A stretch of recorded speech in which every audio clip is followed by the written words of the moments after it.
This is Florence in Italy, and I'm testing the new Renault Clio. But now I was out yesterday and I test drove the petrol version. So we're going to have, pardon me, there were just a couple of things here.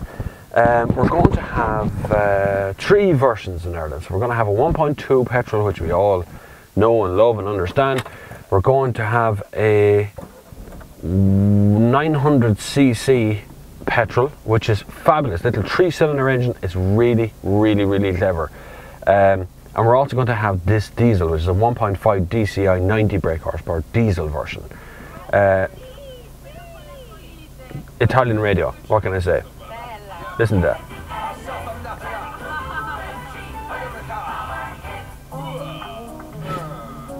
Would not give you depression. This is the diesel version. So we're going to take a little spin of diesel, because yesterday was petrol and today is diesel. So that's what we're going to do. I'm in a car park of a hotel. There's lots of Renault people looking at me going, what's he saying? What's he talking about? We're going to take a little spin out onto Italian roads. The new Clio is full of surprises, to be honest with you.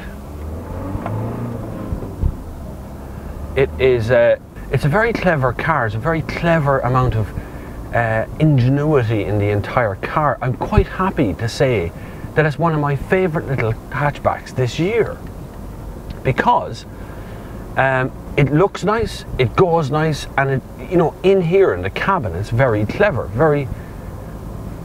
it's nice. And of course you get this new infotainment system as well in it, which will be in the Irish ones. I believe it'll be in from Dynamic and above. Okay, so there's going to be an I think it's called R Design or something, which is the very top one, Dynamic, and then there'll be the kind of Bogo standard one, which will get an ordinary radio as well. That's common enough in these kind of cars. As you can see, it's a bit grey and miserable here this morning in Italy. Yesterday was a gorgeous day. It was really nice. We went for a drive in the mountains, and I was delighted to be zooming around the mountains in this little car, because it handled like a bloody go-kart. They put in a big steering wheel, a big proper one, and the turn-in is very crisp. The suspension is on the firm side of comfortable. I quite like that. This is going to make an RS version of this is coming as well. It's going to make some car, man. It really will. So really, what's new with the Clio is I met the designer of it last night. The exterior designer. He designed all the elements of the exterior. He was head in charge. His name is Anthony. He's not Irish. But really what they've done is completely redesigned, but they've kept it on the chassis of the Clio 3, as this is the 4th version of the Clio. And as you can see, it's become, I suppose, more curvaceous in a way. It's actually slightly bigger, it's slightly wider, it's no taller, it's lower to the road, that's for sure. And Renault, as always, have done a superb job on the handling and on the kind of family aspects of the car, because you can fit into the back of it, you can fit into the front of it, and there's a lot of little cubby holes and little places to put things, and it's really nice in that respect. There's no prices for Ireland announced yet. They will be announced in the next couple of weeks at another Irish launch event, right? But I would suggest to you that this is going to be in around 14,000. I would say, for the basic entry-level model. Now Renault's going to have to get clever, and I'll tell you why they're going to have to get clever, because when you look at the prices of a car in this class, they tend to throw the price in of a 3-door. There isn't one in the Clio. It is a 5-door. It is only a 5-door. It's been designed as a 5-door. There isn't going to be a 3-door version of it. That's just the facts, man. There's some of that's to do with the design, some of that's to do with the lack of people actually wanting a bloody 3-door car. 3-doors are just a pain, you know.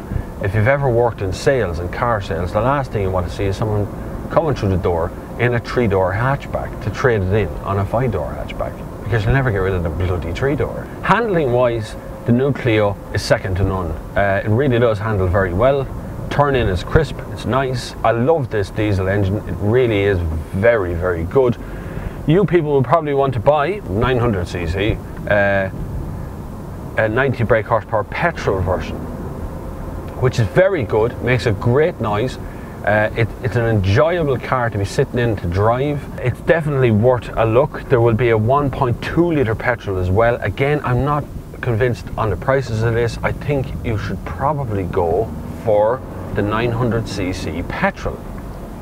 Although the diesel is bloody good as well. It's a 1.5 DCI. It's the same diesel engine you find in all the Renault range. It's down to 90 brake horsepower in this one, and the CO2 emissions are like hybrid territory. You know, it's like 98 grams of CO2 or something. It's really, really low. It actually has an eco button in the middle as well. I pressed it yesterday on the motorway. It didn't seem to make a whole lot of difference as to what I was doing, but you know, these buttons are there. I suppose you should press them from time to time. But I'm stuck on the little mountain roads, and this car is very good. I love the infotainment system. That's really cool. It really is lots of little buttons there to press, and it's got sat nav, and it's got a USB port here in the front. It's got, you know, you just boom, plug it straight in. I have climate control in this one. I had ordinary air conditioning yesterday as well, so that's good. There's a guy walking on that side and a car coming on that side. Why do you wear a bloody jacket or something? I couldn't even see. You're all just in black. Italy was gorgeous yesterday. Today it looks like Ireland. Just grey, man. Fog everywhere. It looks terrible.